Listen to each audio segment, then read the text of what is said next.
네, 오늘 뭐 시장 또 보도록 하면서 저와 함께 하도록 하겠습니다. 여러분의 바로 성공투자 파트너 급등주 발굴의 이제 박스넷 송범선 대표 이 자리에 왔습니다. 반갑습니다. 자, 일단은 먼저 추세장과 행보장에 대해서 말씀을 드리도록 하겠습니다. 추세장. 뭐 지금 일단 시장이 좋죠? 시장이 좋은데 이런 시장이 좋은 오늘 뭐 코스닥 지수 1.4%나 오르는 특히 뭐 중소형주들한테 굉장히 좋은 시장입니다. 이렇게 시장이 좋은 시장은 추세장이에요, 추세장. 그러니까 상승 추세장이죠. 상승 추세장. 근데 이 차트를, 업종 차트를 통해서 분석을 해보면은, 사실상 이런 것들이 추세가 이렇게 좋아지는 것들이 많지가 않죠.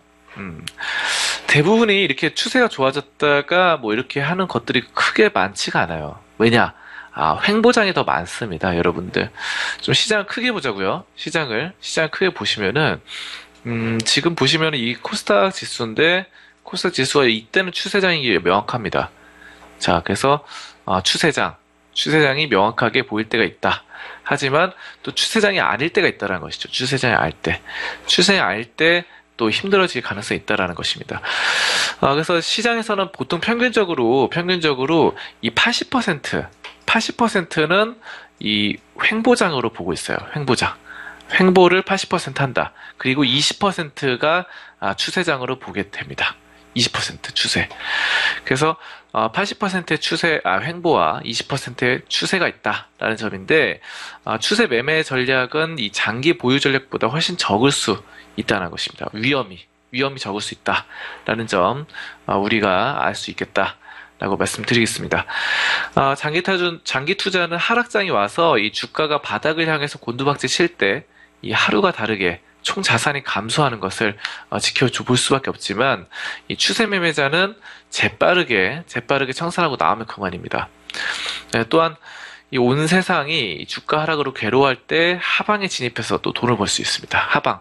하방에 진입한다는 거는 뭐 코덱스 인버스라던가 아니면 등등의 뭐가 있죠? 등등의 인버스 전략 아니면 선물, 옵션 전략, 매도 전략을 통해서 하방에 베팅할 수 있죠. 자, 그런 것들 보실 수 있겠고요.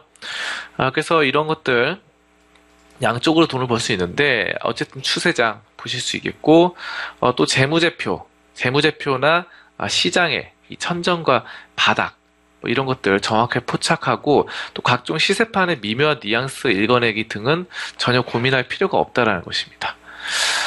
그래서 이런 점들 바로 추세를 그때그때 따라간다면은 또 그렇게까지 고민할 필요가 없다라는 점 말씀을 드리겠습니다. 추세 매매로 이 필요한 모든 것이 주가 차트에 있습니다. 그래서 추세 매매 모든 것이 주가 차트에 있는데 그런 점들 따라가면서 보실 수 있겠고, 나머지는 그저 잡음일 뿐이에요. 나머지는. 그래서 80%의 횡보장이 우리가 좀 지켜볼 수 있겠다라는 점.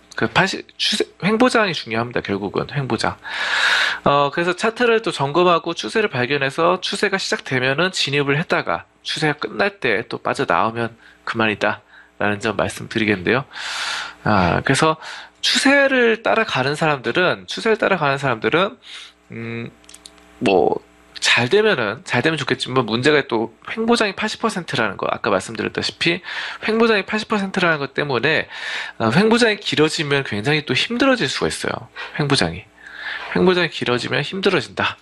라는 점, 그 점에 대해서 말씀드리고, 그래서 추세 매매자가 횡보장이 굉장히 취약하다는 점, 그래서 따라서 횡보장에 대한 여러분 전략이 필수적입니다. 그래서 사실상 우리가 상승 추세와 하방 추세만 계획을 하고 생각을 하고 투자를 한다면은 횡보장이 왔을 때 긴 터널과 같은 횡보장이 왔을 때 정말 괴롭습니다.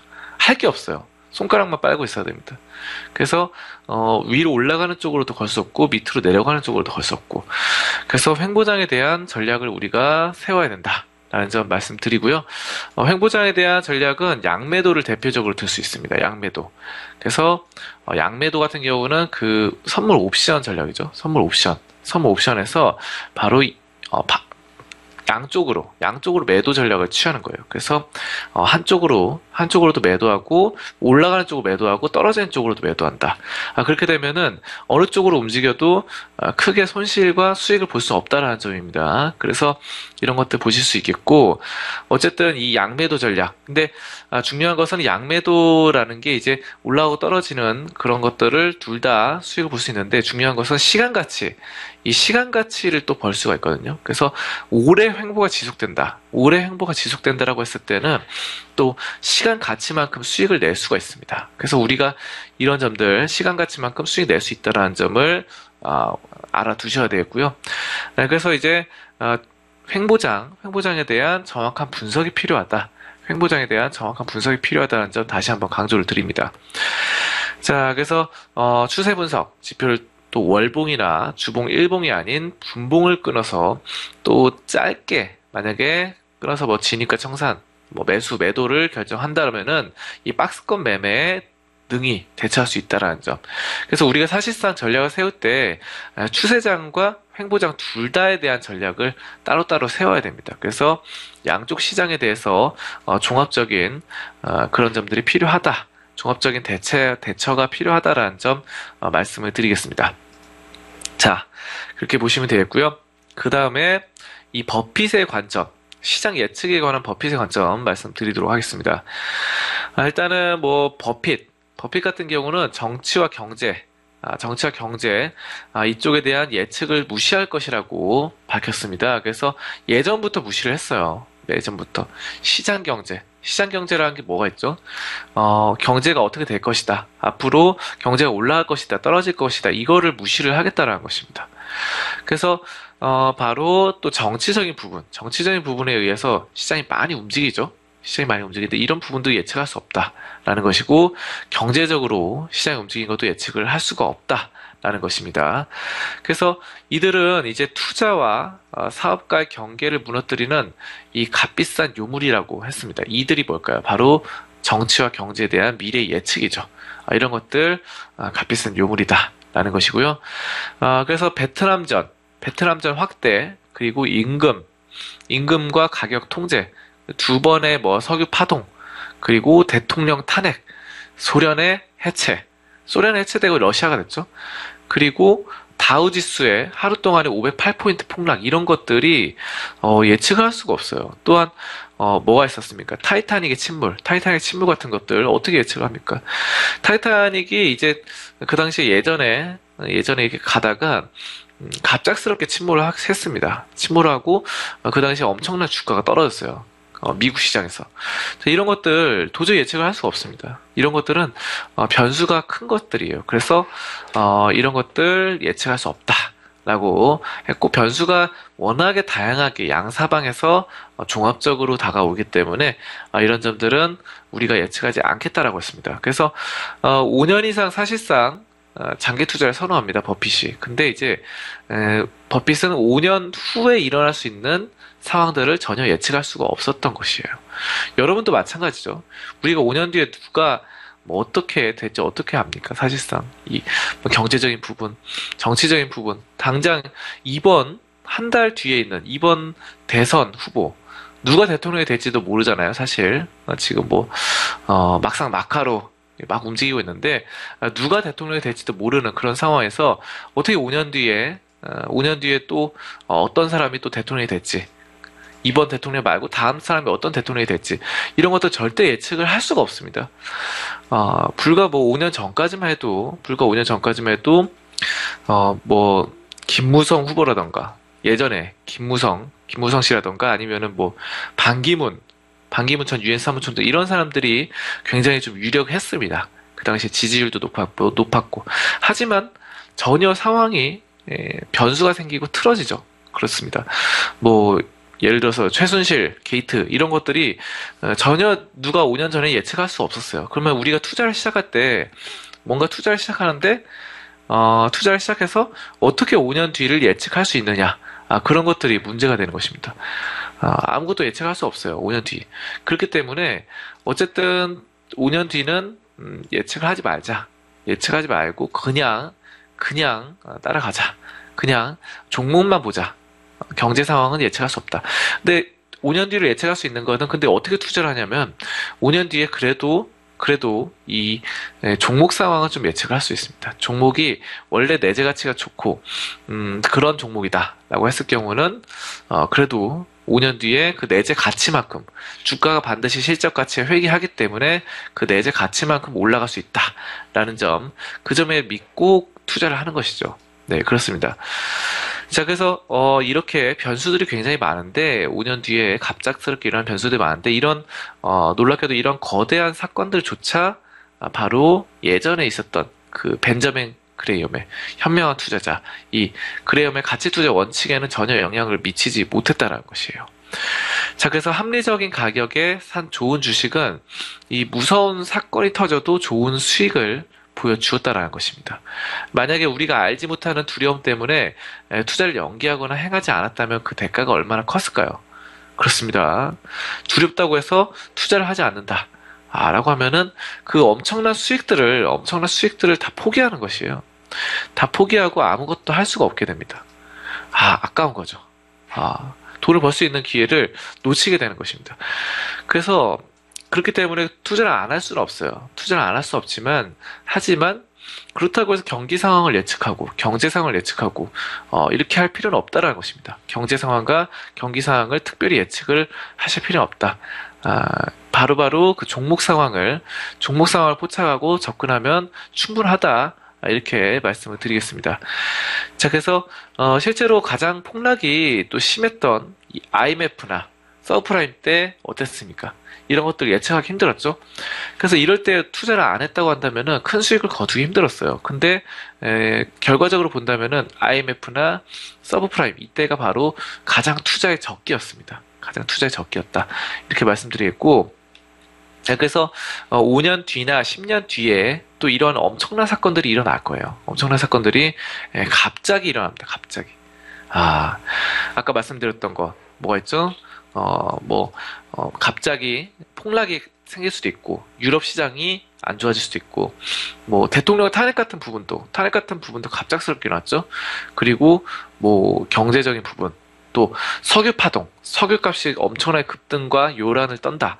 이런 것들, 또 임금의 변화, 금리 인상 5년 뒤에 우리가 금리 인상될지 떨어질지 어떻게 합니까? 지금 당장도 예측하기 힘든 마당에, 그쵸? 지금도 작년 2016년에만 해도 미국 금리가 4번을 할 것이다. 4번을 금리 인상할 것이다. 그랬는데 결국은 한 번밖에 안 했어요. 금리 인상 작년에. 그렇습니다. 이런 것들이에요. 1년 동안에 그 예측도 하기 힘들어요. 1년 동안에 금리 인상을 4번 할 것이다라고 다들 전문가들이 예측했지만 사실상 뚜껑을 열고 보니까 한 번밖에 안 했습니다. 한 번밖에. 이런 것들. 근데 5년 뒤에 금리 인상을 몇 번 할지, 오히려 금리 인하를 할지 아무도 알 수가 없습니다. 전쟁이 터질 수 있어요. 전쟁. 북한과 남한 이런 전쟁이 말고라도 지금도 갑자기 미국이 이라크를 공격을 하고 또 시리아를 최근에 공격했죠. 그리고 14일 날 또 아프가니스탄에 폭탄을 투여했다라는 소식이 있었는데, 그런 점도 보시면은 그런 점들을 불과 3년 전, 5년 전에는 절대로 예측할 수 없습니다. 미국의 대통령이 트럼프가 될지도 예측을 할 수 없었거든요. 그런 점도 봤을 때 분명히 이런 점들 볼 수가 있다. 예측을 하기 힘들다라는 점이고, 종목을 믿어야 됩니다. 여러분들은 그러니까 시장과 종목 둘 중에서 종목을 더 믿으셔야 된다. 이 점을 저는 강조드리고 싶어요. 그래서 종목에 대해서 아주 자세하게 알 수 있어야 됩니다. 종목의 박사가 돼야 된다. 그 정도가 돼야지 이제 투자를 믿고 감행할 수 있다라는 부분이고, 그렇지 않다고 한다면은 굉장히 힘들어져요. 고통스러운 시장이 이어진다. 또 행보장이 길게 나온다라고 했을 때 엄청난 고통이 있습니다. 그래서 5년 뒤, 10년 뒤에 엄청난 사건들이 갑작스럽게 터지는데, 이런 시장에서 워렌 버핏은 이러한 사건들을 예측할 생각도 없고 이용할 생각도 없다고 밝혔습니다. 자, 그래서 버핏이 지금까지 투자한 이런 기업과 비슷한 그동안에 투자했던 것들 있죠. 버크셔 해더웨이, 버크셔 해더웨이는 실패했으니까 그 말고라도 코카콜라라던가 보험사들, 게이코 등등 이런 회사들, 질레트 면도기 회사, 이런 회사들을 발견을 한다면은 장기적으로 양호한 실적을 유지를 할 것이다 라고 밝혔습니다.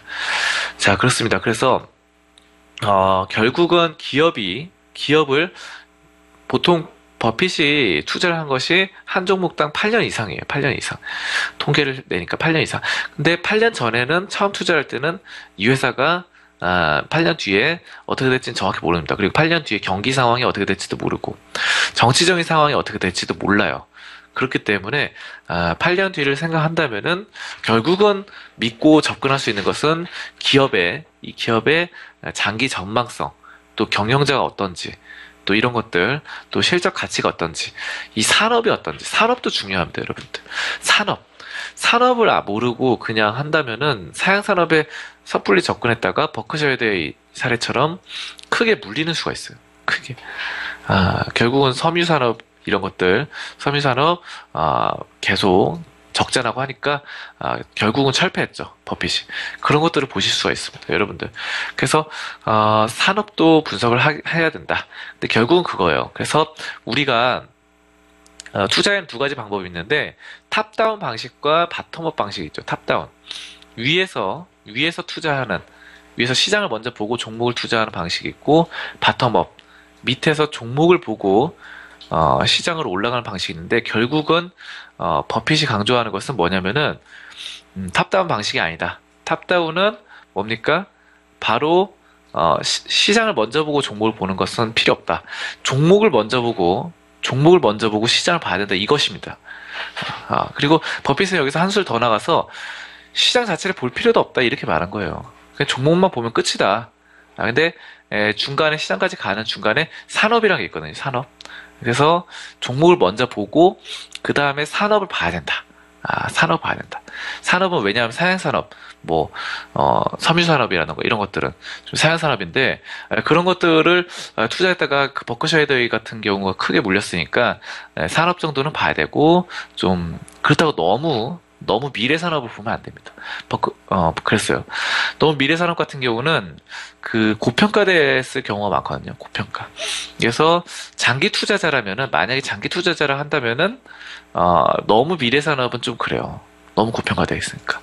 그래서 그런 미래산업 같은 4차 산업혁명 이런 종목들은 좀 단기로 접근하셔야지, 모멘텀 보고 놀림목 가졌을 때 다시 치고 올라갈 때 모멘텀 보고 접근하셔야지, 장기로 보고 접근하셨다가는 이거 몇 년 동안 고생할 수 있어요. 몇 년 동안 횡보장이 엄청나게 막 이렇게 길게 나타나면은 몇 년 동안 힘들어지거든요. 여러분들 누구나 돈이 장기적으로 물리는 건 싫어합니다. 큰 상승장을 좋아해요. 이렇게 상승장. 근데 지금 시장 보시면 굉장히 좀 답답한 시장이에요. 굉장히. 그래서 이럴 땐 상승장, 하락장, 상승장, 하락장, 상승장, 하락장, 상승장 나오는데 여기서부터 계속해서 이 박스권에 놓여져 있습니다. 이 정도의 추세가 안 나오죠. 이 정도의 추세. 그렇기 때문에 시장 횡보장에서는 굉장히 좀 힘들어지는 경우가 생겨요. 돈을 벌지도 못하고 잃지도 않고. 그러다가 그냥 단타만 치게 됩니다. 단타만 치다가 또 돈 잃고. 이런 경우가 자꾸 반복되거든요. 그렇기 때문에 시장을 너무 멀리 예측하지 말고, 시장 예측하지 말고, 정치 상황도 예측하지 말고, 경제 상황도 예측하지 말고, 그냥 종목을 보자. 종목을 보고 횡보장에도 좀 긴 횡보장이 올 수 있습니다. 어떤 종목 샀는데 옆으로만 쭉 몇 년 갈 수도 있어요. 5년, 6년 갈 수 있어요. 이런 것도 대비를 하셔야 됩니다, 여러분들. 그래서 박스권에 대비를 하셔야 된다. 이 점 말씀드리겠습니다.